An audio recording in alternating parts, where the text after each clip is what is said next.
Question number 5 हमारे पास दिया हुआ है the mid point of the sides of the triangle R D this. तो इसको मैंने डी कह दिया, इसको ई कह दिया और इसको एफ कह दिया। Find the coordinate of the vertices of a triangle. तो उसने कहा है कि हमने कोऑर्डिनेट्स ऑफ हमने वर्टिसेस फाइंड करनी है। वर्टिसेस कौन कौन सी होती हैं, ए बी और सी। तो इनको हमने नाम दे दिए। ए को हमने कह दिया x1 और y1, बी को हमने कह दिया x2 और y2, सी को हमने कह दिया x3 और y3। और जो उन्होंने मिड पॉइंट्स दिए हुए हैं, the mid points of the sides of the triangle, वो हमने लेट कर लिया डी। अपने से डी ये हो गया, अगले का नाम ई रखा था तो ई ये हो गया, और अगले का नाम एफ़ रखा था तो एफ़ ये हो गया। तो ये हमने ट्रायंगल बना लिए एक। उसके बाद हमें तो मिड पॉइंट पता है कि एक्स वाला, इन टर्म्स में एक्स वाला जो मिड पॉइंट निकला है वो, यानी x2 और x3 से जो हमें मिड पॉइंट निकला है वो 1 निकला है, और y2 और y3 से जो हमें मिड पॉइंट निकला है वो -1 निकला है। तो इस तरीके से अगर हम वैल्यूज़ निकालना चाहें तो हम निकाल सकते हैं। वो कैसे निकाल सकते हैं, अगर मैं क्या करूं कि कंसीडर कर लूं x2 और x3 वाली साइड। तो x2 और x3, तो फार्मूला क्या होता है, x वाली टर्म्स को ऐड करना है, x2 प्लस x3 को ऐड किया, उसको 2 से डिवाइड करना है, और जो हमारे पास मिड पॉइंट निकला है is equals to, midpoint क्या निकला है 1, x वाली टर्म का, पहले वाली x होती है, दूसरी वाली y वाली टर्म होती है। तो x वाला मिड पॉइंट क्या निकला है, ये भी x वाली टर्म थी, ये भी x वाली टर्म थी। जब हम डिस्टेंस फाइंड करते हैं, सबसे पहले बात करते हैं डिस्टेंस की। डिस्टेंस फाइंड करते हैं तो क्या करते हैं, मिड पॉइंट का क्या फॉर्मूला होता है, x वाली टर्म प्लस x वाली टर्म ओवर 2। तो ये हमने क्या किया, x वाली टर्म x2 थी, x वाली टर्म x3 थी, ओवर 2 लिख दिया, इज इक्वल्स टू जो इन दोनों का पहली x वाली टर्म्स का जो मिड पॉइंट निकला वो क्या निकला है, -1। तो हमने इज इक्वल्स टू 1 लगा दिया। अब हम इसको क्या कह देते हैं, इसको हम नाम दे देते हैं 1 का। उसके बाद हम क्या करते हैं, बल्कि आगे नाम देंगे, अभी रहने देते हैं। उसके बाद क्या करते हैं, यहाँ से y वाली टर्म्स का भी निकाल लेते हैं। तो y2 plus y3 over 2 is equals to -1 है, तो -1, यानी y2 जब मिड पॉइंट फाइंड करते हैं तो क्या करते हैं, y वाली टर्म प्लस y वाली टर्म ओवर 2। तो y वाली टर्म क्या है y2 प्लस, यहाँ पे y वाली टर्म क्या है y3 ओवर 2 लगा दिया, इज इक्वल्स टू, तो y वाली टर्म्स का जो मिड पॉइंट निकला है वो क्या निकल रहा है -1, तो इज इक्वल्स टू -1 लगा दिया। इसी तरह अगर हम बात करें x1 प्लस x3 की, तो x1 प्लस x3 है ए सी, तो वहाँ से हमारे पास निकलेगा x1 plus x3 over 2 is equal to -4। वो किस तरह निकला, अब इन दोनों का मिड पॉइंट क्या बन रहा है, -4। ये x वाली टर्म है, ये y वाली टर्म है, तो x वाली टर्म को ऐड करना है।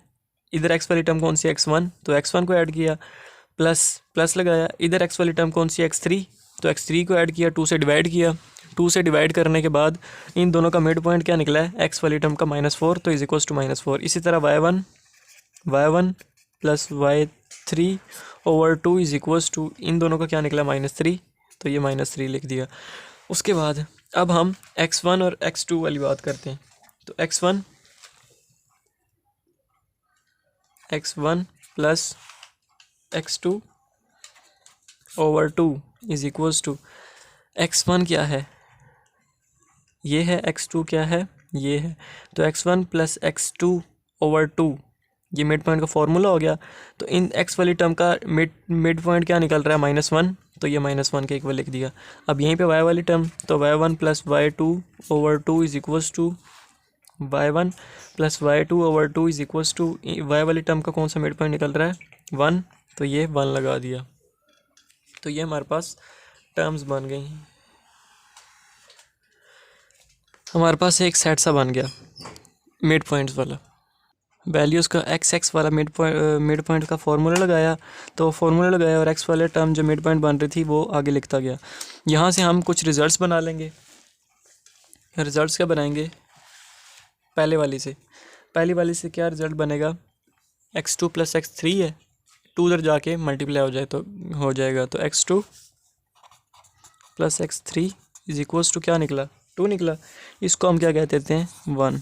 उसके बाद दूसरी की तरफ चलते हैं, y2 plus y3 is equals to -2 हो जाएगा, y2 plus y3 is equals to -2 हो गया, इसको 2 का नाम दे दिया।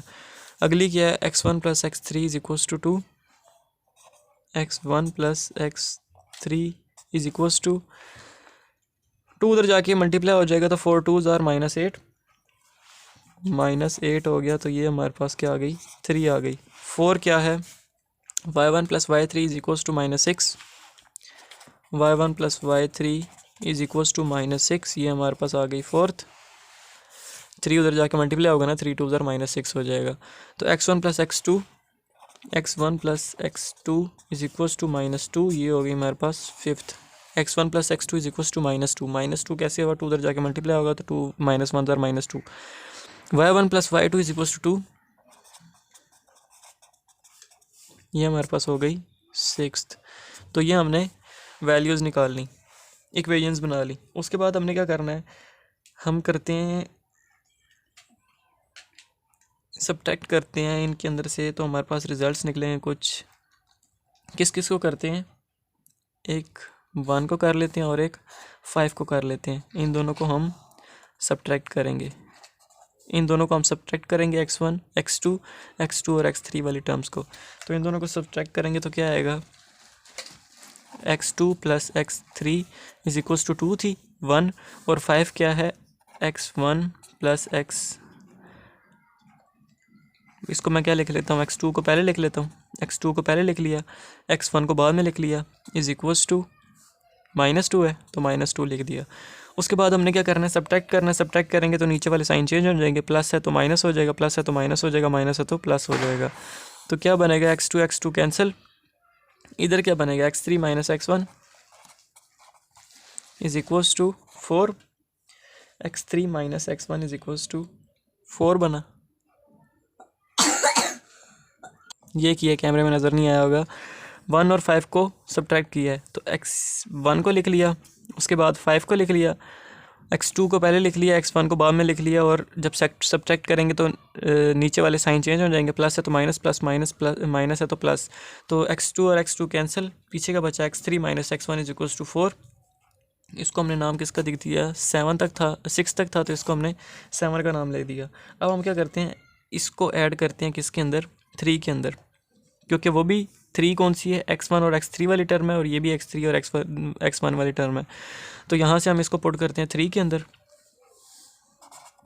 पुट इन 3 में पुट करते हैं। तो 3 क्या है, x3 - x1 is equals to 4 है, पुट नहीं बल्कि ऐड करते हैं। तो ऐड करेंगे, एडिंग, इन दोनों को ऐड करेंगे 3 और 7 को, तो हमारे पास क्या निकलेगा, 7 तो हमारे पास ये है, इसके नीचे ही हम अगर 3 लिख दें, 3 क्या है, x1 + x3, तो x3 को पहले लिख दिया, x1 है बाद में, तो plus x1 is equals to 3, आगे -8 आ रहा है। इन दोनों को जब हम ऐड करेंगे तो x1 और x1 दोनों कैंसिल हो जाएंगे, 2x3 इज इक्वल्स टू, इन दोनों को ऐड करेंगे तो क्या आएगा, -4।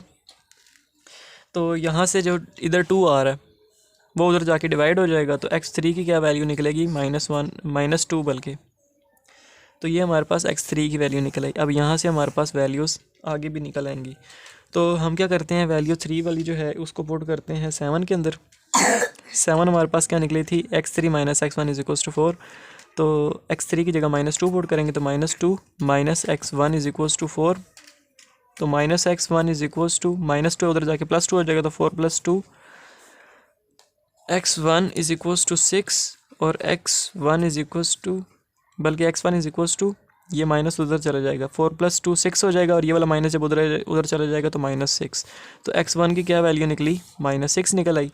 अब x1 की वैल्यू हमारे पास निकल आई है। अब इसको हम कहाँ पुट करेंगे, इसको हम पुट करते हैं x3 की वैल्यू को 1 के अंदर, x1 की वैल्यू को 1 के अंदर, तो x3 की वैल्यू पुट कर देते हैं 1 के अंदर। तो x3 के अंदर पुट करते हैं x2 प्लस x3 की वैल्यू हमने -2 फाइंड किया अभी, तो x3 की जगह पे -2 फाइंड पुट कर देंगे, तो -2 इज इक्वल्स टू 2 था आगे, तो x2 - 2 इज इक्वल्स टू 2, ये माइनस उधर जाके प्लस हो जाएगा, x2 इज इक्वल्स टू 4 हो जाएगा। तो x2 की वैल्यू भी निकल आई है हमारे पास, सारी x वाली वैल्यूज़ निकल आई, x1 x2 और x3 सारी x वाली वैल्यूज़ निकल आई। अब हमने y वाली वैल्यूज़ फाइंड करनी है। y वाली वैल्यूज़ फाइंड करने के लिए क्या करेंगे, 4 और 2 को सब्ट्रैक्ट करेंगे। तो 4 और 2 को सब्ट्रैक्ट करेंगे जब, ये 4 है और ये 2 है, इन दोनों को जब सब्ट्रैक्ट करेंगे, यानी सब्ट्रैक्ट करेंगे तो नीचे वाले साइन माइनस चेंज हो जाएंगे, y1 है तो माइनस y1 हो जाएगा, y3 है तो माइनस y3 हो जाएगा, और -6 है तो +6 हो जाएगा। तो जब ये y3 माइनस y3 हो जाएगा, करके ही बता देता हूँ। y1 है, y2 है हमारे पास, y2 बल्कि 2 है हमारे पास, y2 plus y3 is equals to -2, और 4 है हमारे पास, y1 plus y3 is equals to -6। इन दोनों को सब्ट्रैक्ट करना है तो नीचे वाले साइन चेंज हो जाएंगे, प्लस है तो माइनस, प्लस है तो माइनस, माइनस है तो प्लस। उसके बाद y3 और y3 दोनों कैंसिल हो गए, पीछे क्या बचेगा, y2 minus y1 is equals to 6 minus 2 कितना होता है, 4। तो ये बन गया, इसको हमने क्या कह दिया, 8 का नाम दे दिया। अब 8 को हमने कहाँ पुट करना है, 8 को हम पुट करते हैं, 8 और 6 को ऐड करते हैं, बल्कि 8 और 6 को ऐड करते हैं। 6 8 हमने लिख ली है, 8 हमने लिख ली है, 6 क्या है, y1 plus y2 is equals to 2। y1 plus y2 है तो y2 को मैं पहले लिख रहा हूँ, y2 को पहले लिख दिया, प्लस y1 है, plus y1 is equals to 2 है। तो y1 और y2 दोनों कैंसिल हो गए, पीछे क्या बचेगा, 2y2 इज इक्वल्स टू 2 और y2 इज इक्वल्स टू 1। तो y2 की हमारे पास क्या वैल्यू निकली, 1 निकल आई, y2 की वैल्यू 1 निकल आई। बल्कि 4 और 2 को ऐड करना था तो 4 और 2 6 हो जाएंगे। तो जब ये 2 उधर मल्टीप्लाई होगा आके, बल्कि डिवाइड होगा, तो 2 3 ज़र 6, तो y2 की वैल्यू 3 निकली है, 1 ही निकली। जब ऐड करते हैं तो y2 और y2 2y2 और ये 2 और 4 6 हो गए, तो 2 उधर जाके डिवाइड होगा तो 6 ओवर 2 3 होता है, तो y2 की वैल्यू 3 निकल आई। अब y2 की वैल्यू जब 3 निकल आई तो इसको हमने कहाँ पुट करना है, 2 में पुट करना है। तो 2 हमारे पास क्या है, y2 प्लस y3। अगले पेज पे करूँगा तो वो ज़्यादा अजीब सा लगेगा, बार बार पीछे करना पड़ेगा, इसी पेज पे करूँ तो वो ज़्यादा सही है। अब 2 हमारे पास क्या निकल रही है, y2 plus y3 is equals to -2।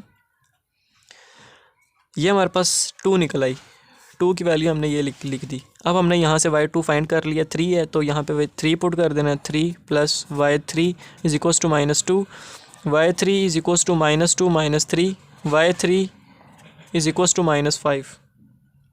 तो ये हमारे पास y3 भी निकल आया और y2 भी निकल आया। अब हमने क्या करना है, जो y3 की वैल्यू निकली है उसको 4 के अंदर पुट करना है, तो वो भी मैं यहीं पे कर देता हूँ, बार बार पीछे मुड़ने का चक्कर है वो। तो 4 में पुट करता हूँ तो 4 क्या है, y1 plus y3 is equals to -6, y1 plus y3 is equals to -6।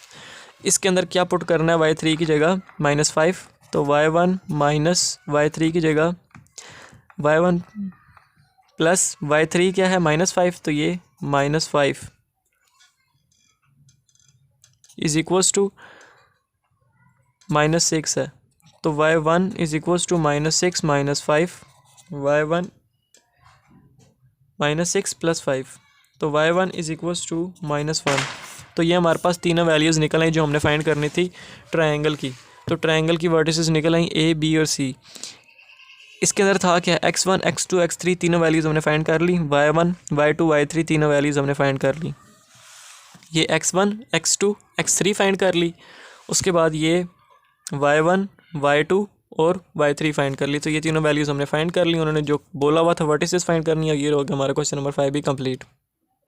Question number 6 हमने जो जैसे पहले एक और क्वेश्चन किया हुआ है, वो क्वेश्चन पता नहीं कौन सा था, 4 के 3 पार्ट जो थे उनके अंदर से शायद एक था। उसके अंदर भी हमें क्या फाइंड करना था कि राइट एंगल ट्रायंगल के वर्टिसेस फाइंड करने थे हमने, कि वो राइट एंगल ट्रायंगल के वर्टिसेस हैं या नहीं। इसके अंदर भी यही फाइंड करना है। उन्होंने कहा हुआ है फाइंड एच सच दैट, उन्होंने यहाँ पे यह खुद बताया हुआ है, find h such that the points A B and C are the vertices of a right triangle at the vertex A. उन्होंने ये खुद बताया हुआ है कि ये ए बी और सी जो हैं ये राइट ट्रायंगल के वर्टिसेस हैं, और ए जो है वो 90 पे है, ए वर्टेक्स जो है वो जहाँ पे 90 एंगल बन रहा है वहाँ पे है, और ये राइट ट्रायंगल के वर्टिसेस हैं, ये उन्होंने खुद बताया हुआ है। तो हमने फाइंड क्या करना है, एच फाइंड करना है। जब उन्होंने ये बताया हुआ है कि ये वर्टिसेस हैं, तो जो BC साइड होगी, BC साइड होगी उसका स्क्वायर किसके इक्वल होगा, BC साइड का स्क्वायर किसके इक्वल होगा, AB साइड का स्क्वायर प्लस AC साइड के स्क्वायर के, AB साइड का स्क्वायर प्लस ए सी साइड का स्क्वायर, यानी ये दोनों साइड का स्क्वायर करो तो वो किसके इक्वल होगा, बी सी के स्क्वायर के इक्वल। तो बी सी का स्क्वायर के इक्वल हो गया। अब हमने इन तीनों की वैल्यूज़ फाइंड करनी है, इन तीनों की। अब राइट एंगल ट्रायंगल का तो यही मतलब है ना, जब उन्होंने ख़ुद बताया हुआ है कि ये वर्टिसेस हैं राइट ट्रायंगल के, तो फिर आगे हमें यही शो हो रहा है कि ये जो साइड है इसका स्क्वायर होगा किसके इक्वल, इन दोनों साइड्स के इक्वल। ये तो उन्होंने ख़ुद बताया हुआ है। तो हम अब डिस्टेंस फाइंड कर लेते हैं बी सी, ए बी और ए सी का। तो सबसे पहले हम बी सी फाइंड करते हैं। B C is equals to B और सी। तो बी और सी फाइंड करना है, तो डिस्टेंस फाइंड कर लेते हैं x1 माइनस x2 क्या है h होल का square plus y1 minus y2 क्या है -2, तो ये वाला माइनस और ये वाला माइनस प्लस, और आगे 2 था तो ये होल स्क्वायर। तो B C is equals to ये माइनस h का स्क्वायर हो जाएगा, और ये प्लस 2 + 2 4 का स्क्वायर 16, ये आ गया। तो अब हम बी सी को अगर लिखें इस फॉर्म में कि स्क्वायर ख़त्म हो जाएं, लेकिन यहाँ पे तो हमें बी सी का स्क्वायर चाहिए, तो हम दोनों साइड्स पे स्क्वायर लेंगे। तो बी सी का स्क्वायर आ जाएगा, इधर भी स्क्वायर आ जाएगा, इस सारे का स्क्वायर। तो ये स्क्वायर रूट से कैंसिल, तो इधर क्या बचेगा, एच का स्क्वायर प्लस 16। तो हमारे पास बी सी क्या आ गया 1, एच का स्क्वायर प्लस 16। अब उन्हें ए बी और ए सी फाइंड करना है। तो A B is equals to under root A B, A और बी x1 √3 माइनस x2 क्या 0 0, इन दोनों का स्क्वायर प्लस y1 -1 है माइनस y2 क्या है 2, तो 2 और इसका स्क्वायर। तो A B is equals to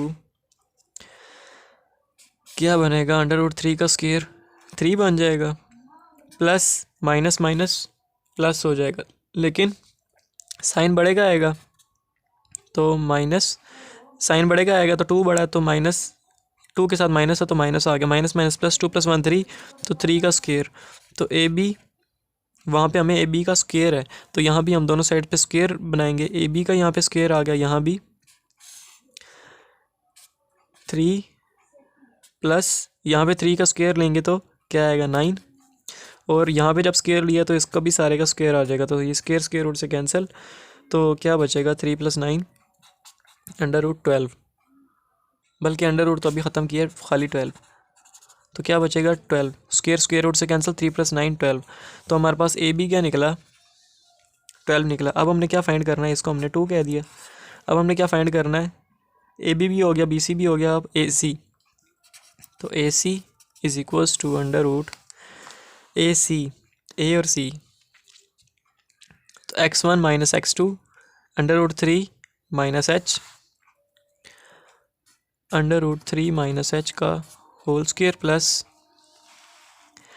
y1 minus y2, तो y1 है -1 माइनस y2 क्या है -2, तो वो वाला जो माइनस है वो इस वाले माइनस के साथ प्लस हो जाएगा, और ये 2 और ये whole square is equals to A C.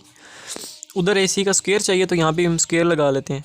तो यहाँ पे जब हम स्क्वायर लगाएंगे तो ये स्क्वायर रूट, यहाँ पे जो स्क्वायर लगाएंगे तो वो वाला स्क्वायर इस सारे स्क्वायर रूट से कैंसिल हो जाएगा, तो पीछे क्या बचेगा √3 माइनस h का स्क्वायर प्लस यहाँ पे 1 रह जाएगा, किस तरह 2 - 1 1 1 का स्क्वायर 1। अब हम यहाँ पे स्क्वायर खोल लेते हैं, ए सी का स्क्वायर इज इक्वल्स टू ये वाला स्क्वायर खोल लेते हैं, ए का स्क्वायर √3 का स्क्वायर प्लस बी का स्क्वायर, बी के h का स्क्वायर -2 √3 और h प्लस 1, ये बना। तो ए सी का स्क्वायर इज इक्वल्स टू ये स्क्वायर रूट से कैंसिल, 3 + 1 4 प्लस h का स्क्वायर -2 √3 h, तो हमारे पास ए सी ये निकला। अब हमारे पास जब सारी वैल्यूज़ निकल आई हैं, बी सी की भी निकल आई, ए बी की भी निकल आई और ए सी की भी निकल आई, तो इन तीनों वैल्यूज़ को इसके अंदर पुट करते हैं और देखते हैं एच की वैल्यू क्या निकलती है। तो सबसे पहले बी सी स्क्वायर की वैल्यू है, तो बी सी स्क्वायर की वैल्यू क्या है, एच का स्क्वायर प्लस 16, एच का square plus 16 is equals to A B का स्क्वायर। तो ए बी के स्क्वायर की हमारे पास क्या वैल्यू निकली है 12 लगा दी, प्लस ए सी का स्क्वायर, तो ए सी के स्क्वायर की क्या वैल्यू निकली है ये, प्लस एच का स्क्वायर -2 √3 h प्लस 4 -2√3h+4 ये निकली वैल्यू। ये हमने वैल्यूज पुट कर दी। उसके बाद h का स्क्वायर, यहाँ पे भी h का स्क्वायर है, दोनों प्लस हैं। तो जब मैं इसको उधर जाके माइनस करवाऊंगा, इधर प्लस h स्क्वायर है, उधर जाके माइनस h स्क्वायर हो जाएगा, तो ये वाला और ये वाला दोनों कैंसिल हो जाएंगे।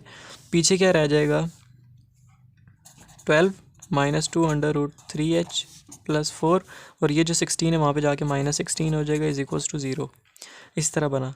अब हम क्या करेंगे, जो सिर्फ नंबर्स हैं उनको कैलकुलेट कर लेंगे। उसके बाद ये 12 और 4 16 हो जाएगा, तो 16 - 16 सारा 0 हो जाएगा। तो पीछे क्या बचेगा, -2√3h =0। अब h इधर ही रहेगा, बाकी वाला सारा उधर जाके डिवाइड हो जाएगा। तो h इधर ही रहा 0 के नीचे, बाकी सारा -2√3 डिवाइड हो गया। तो h की क्या वैल्यू निकली, 0। तो h की वैल्यू हमने फाइंड कर ली। उन्होंने क्या कहा था, उन्होंने यही फाइंड करने के लिए कहा था, फाइंड h। तो h हमने फाइंड कर लिया। Such that the points A, B and C are the vertices of right triangle at the vertex A। A के ऊपर वर्टेक्स है, 90 डिग्री बन रहा है। उन्होंने कहा था ये राइट ट्रायंगल है, उन्होंने ख़ुद ये बताया हुआ था राइट ट्रायंगल है। तो हमने क्या किया, राइट ट्रायंगल होती है तो उसकी ये वाली जो साइड होती है, इस साइड का स्क्वायर किसके इक्वल होता है, इस साइड के स्क्वायर के और इस साइड के स्क्वायर के। यानी हाइपोटेन्यूज का स्क्वायर किसके इक्वल होता है, परपेंडिकुलर बेस के स्क्वायर के प्लस परपेंडिकुलर के स्क्वायर के।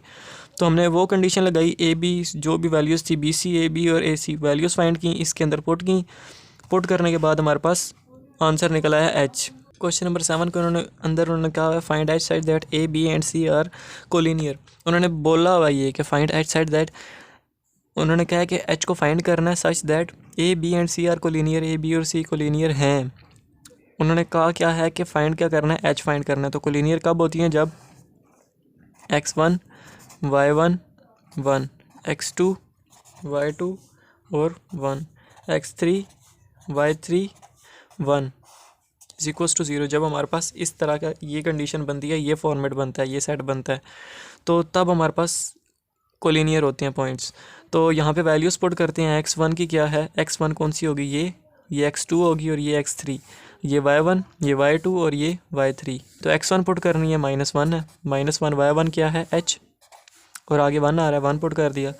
अब x2 क्या 3, y2 क्या है 2, आगे क्या आ रहा है 1, उसके बाद x3 है तो 7, आगे y3 क्या है 3 है, c क्या है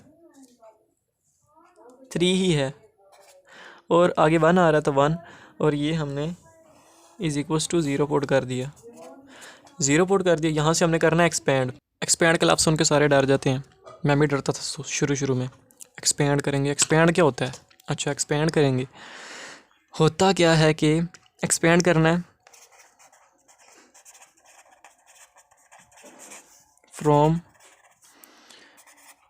रो वन कौन सी है, ये है, यहाँ से हमने एक्सपेंड करना है। तो पहला लेटर ले लेना है -1, वो ले लिया।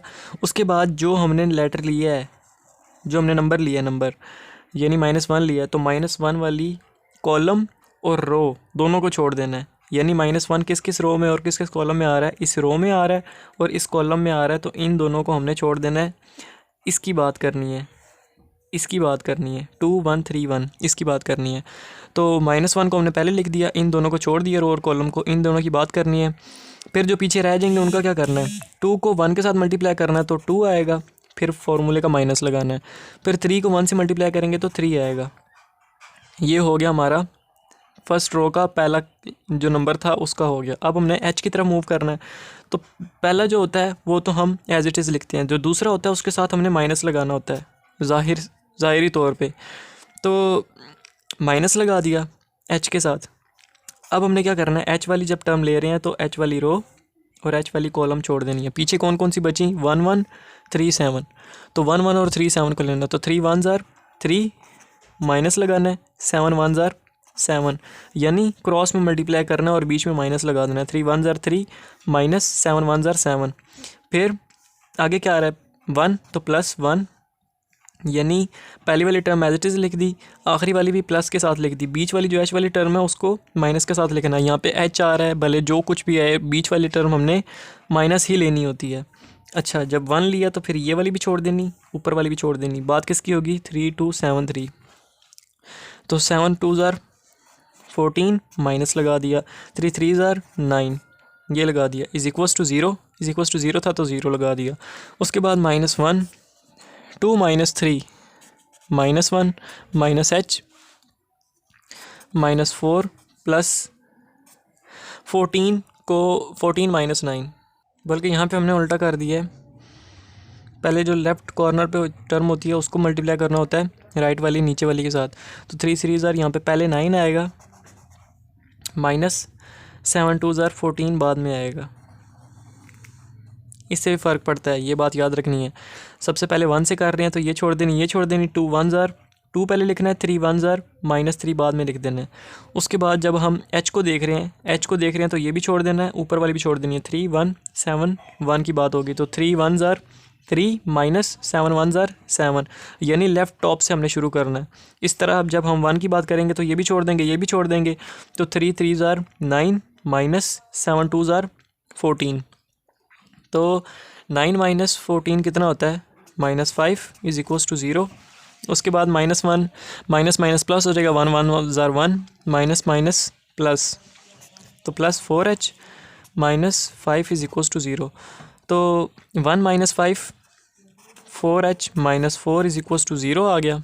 अब यहाँ से अगर मैं 4 कॉमन लूँ तो 4 common h -1 is equals to 0। 4 उधर जाके डिवाइड हो जाएगा, यहाँ पे मल्टीप्लाई हो रहा है। तो h -1 is equals to 0, h is equals to 1। ये हमारे पास h की वैल्यू आ गई। उन्होंने बताया हुआ था क्वेश्चन के अंदर कि a b और c कोलिनियर है, तो कोलिनियर के हिसाब से हमने उनको इस फॉर्मेट में लिखा। उसके बाद हमने यहाँ से एक्सपेंड कर दिया, पहली वाली को लेना है तो पहली वाली रो और कॉलम छोड़ देनी है। जिस रो में वो आ रही है टर्म, तो वो पहली रो में आ रही है और पहली कॉलम में आ रही है, तो पहली रो पहली कॉलम छोड़ देनी। बाकी इसकी बात करनी है तो 2 1 ज़ार 2 -3 1 ज़ार 3। फिर h वाली टर्म पे आना है, h दूसरी टर्म है तो दूसरी टर्म के साथ माइनस लगता होता है। फिर ये वाली छूट जाएगी और ये वाली छूट जाएगी। 3 1 7 1 की बात होगी तो ऊपर वाली लेनी है। 3 1 ज़ार 3 माइनस बीच में फॉर्मूले का 7 1 ज़ार 7। इसी तरह अगली टर्म्स भी ली और यहाँ से हमारी वैल्यू क्या निकली? h is equals to 1। Question number 8 के अंदर कहते हैं the point a b are the ends of the diameter of the circle, find the centre and radius of the circle. सबसे पहले तो सर्कल बनाओ ना, कमाल का नहीं बन गया। अच्छा, ये सेंटर आ गया, यहाँ से लेके यहाँ तक एक रेडियस, यहाँ से लेके यहाँ तक दूसरा रेडियस, ये सेंटर आ गया। इसको हमने सी का नाम दे दिया और 2 पॉइंट्स दिए हमें a -5 और -2, और ये हमने b कह दिया। b के दिया हुआ है 5 और -4। पॉइंट्स में दोबारा देख लूँ, -5 और -2 थे, 5 और -4 थे, यही थे। अब हमें फाइंड क्या करना है? फाइंड सेंटर, c फाइंड करना है, and radius of a and c, radius of the circle sorry. तो रेडियस क्या होता है? सेंटर से लेके किसी भी पॉइंट तक, सेंटर से लेके बी तक कर लो, सेंटर से लेके ए तक कर लो, यहाँ लाइन लगाओ, सेंटर से लेके डी पॉइंट, यहाँ पॉइंट तक डी लिख दो, डी का नाम दे दो, तो सेंटर से लेके डी तक का डिस्टेंस, यानी सेंटर से लेके सर्कल को कहीं भी टच करे लाइन तो वो रेडियस होता है। तो सबसे हमने फाइंड क्या करना है? सेंटर फाइंड करना है और सेंटर से लेके किसी भी पॉइंट तक का डिस्टेंस फाइंड करना है। तो सबसे पहले सेंटर फाइंड करेंगे। हमारे पास बी और ए हैं, इन दोनों का हम मिड पॉइंट लेंगे तो हमारे पास सी आ जाएगा। तो ए और बी का हम मिड पॉइंट लेते हैं, मिड पॉइंट ऑफ ए और बी का, तो वो हमारे पास क्या निकलता है? x1 + x2 -5 + 5/2, यही निकलता है ना। मिड पॉइंट क्या होता है? x1 क्या है? -5 प्लस x2 क्या है हमारे पास? 2/2, और y1 क्या है? -2, y1 प्लस y2 क्या है? -4, तो ये -4/2। ये हमारा मिड पॉइंट का फॉर्मूला लगा दिया हमने, m इज़ इक्वल्स टू, ये तो 0 हो गया, 5 और -5 0 हो गया। 0 को 2 से डिवाइड करेंगे तो 0 ही हो जाएगा। आगे क्या निकलेगा? आगे निकलेगा प्लस माइनस माइनस, तो -2 -4 -6/2, तो m इज़ इक्वल्स टू क्या निकला? एक 0, दूसरा -3, 2 3 ज़ार 6, तो -3। m क्या निकला? m निकला 0 और -3। तो जो मिड पॉइंट है यानी c क्या निकला? 0 और -3। m क्या है? मिड पॉइंट ही है ना। तो ए बी का मिड पॉइंट क्या निकला? 0 और -3। तो इन दोनों का मिड पॉइंट क्या है? c है, तो c क्या निकला? 0 और -3, तो 0 और -3। अब हमने क्या फाइंड करना है? फाइंड सेंटर, सेंटर तो हमने फाइंड कर लिया, सी फाइंड कर लिया। आगे क्या है? रेडियस, रेडियस फाइंड करना है, यहाँ से लेके यहाँ तक का डिस्टेंस फाइंड करना है। अब वो हम काफ़ी तरीक़ों से कर सकते हैं फाइंड। कैसे?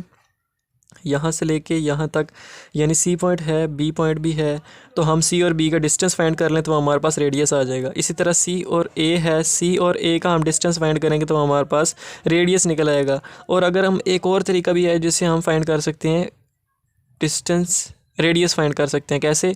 ए और बी फाइंड करें, उसको फिर 2 से डिवाइड कर दें, तो 2 से डिवाइड करेंगे तो हाफ़ हो जाएगा, तो वो हमारे पास क्या निकल आएगा, वो भी रेडियस ही निकल आएगा। तो हम डायरेक्ट करते हैं सी और बी का डिस्टेंस फाइंड करते हैं जो कि एक रेडियस निकल आएगा डायरेक्ट ही, ईजी वे में। तो सी और बी का हम डिस्टेंस फाइंड करते हैं। सी और बी है तो सी और बी को लिख लेते हैं। x1 क्या है 0, माइनस x2 क्या है 5, इसका स्क्वायर आ गया, प्लस y1 क्या है -3, माइनस y2 क्या है -4, तो वो वाला माइनस और ये वाला माइनस प्लस हो गया और ये 4 आ गया और इसका होल स्क्वायर आ गया। उसके बाद C B is equals to -5 का स्क्वायर प्लस 4 - 3 1 का स्क्वायर, तो C B is equals to 25 + 1 is equals to √26 निकला। तो जो हमने रेडियस फाइंड करना था वो हमने रेडियस फाइंड किया √26। इसको भले आप सी से ए का डिस्टेंस लिख लो, वो भी हमारे पास √26 ही आएगा, या फिर ए और बी का डिस्टेंस लेके उसको 2 पे डिवाइड कर दो तो वो हाफ़ हो जाएगा, तो वो भी हमारे पास √26 ही आएगा। भले चेक कर सकते हैं आप। तो सेंटर भी फाइंड कर लिया सी, वो हमने सी भी फाइंड कर लिया। मिड पॉइंट ए और बी का मिड पॉइंट लेंगे तो वो हमारे पास ये निकला। ए और बी का मिड पॉइंट क्या था सी, तो सी हमारे पास ये निकल आया। उसके बाद रेडियस फाइंड करना था सेंटर से लेकर किसी भी पॉइंट तक का डिस्टेंस जो सर्कल के एज को टच होता हो। तो सी से लेके बी तक का डिस्टेंस जो हमने फाइंड किया वो भी रेडियस ही होता है। सी से ए तक का भी रेडियस होता है कोई भी पॉइंट। तो सी से बी तक का डिस्टेंस जो हमने फाइंड किया वो √6 निकला, तो वो भी रेडियस ही होता है। तो हमारे पास रेडियस के निकला √6 और ये हो गया हमारा क्वेश्चन नंबर 8 भी कंप्लीट।